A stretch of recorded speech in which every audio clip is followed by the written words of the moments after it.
Now, new rankings from MIT suggest the Land of Enchantment is the best in the country at running elections. Our elections are the best run in the country. Are they?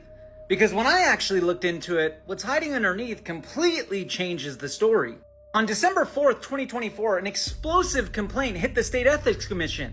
Case number 2024-089. The Gabby Center for Accountability versus the Secretary of State, Maggie Toulouse Oliver. Now, the allegation, direct violations of the Governmental Conduct Act and Procurement Code.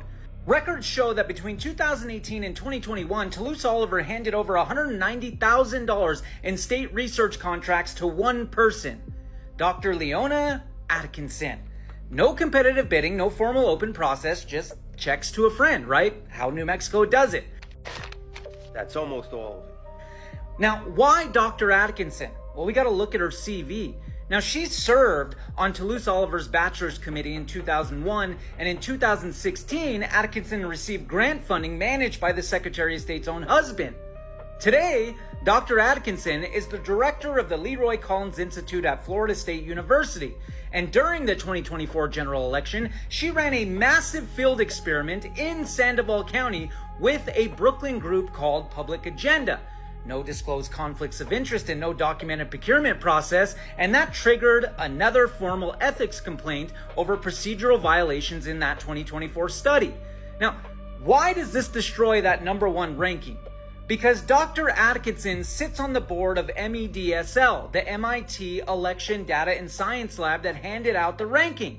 See, on December 9, 2024, a formal complaint was sent directly to MIT Lab Director Charles Stewart III, and the Gabby Center explicitly warned MIT about potential conflicts of interest, exposing Atkinson's financial ties to Toulouse Oliver.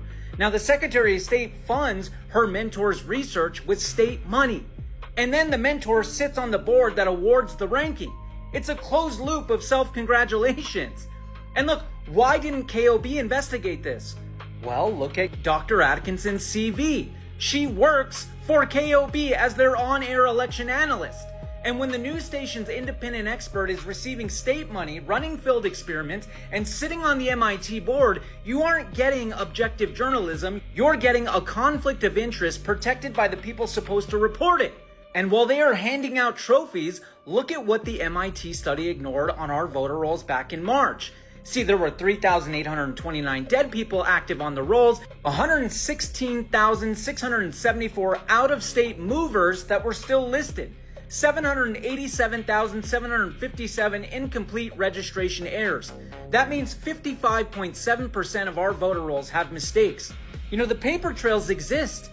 You know, the complaints were filed, and the data is right here on your screen. The legacy media won't do their due diligence, but I will. See, Maggie Toulouse Oliver, I am tracking the money. I'm looking at the data, and I'm coming for answers.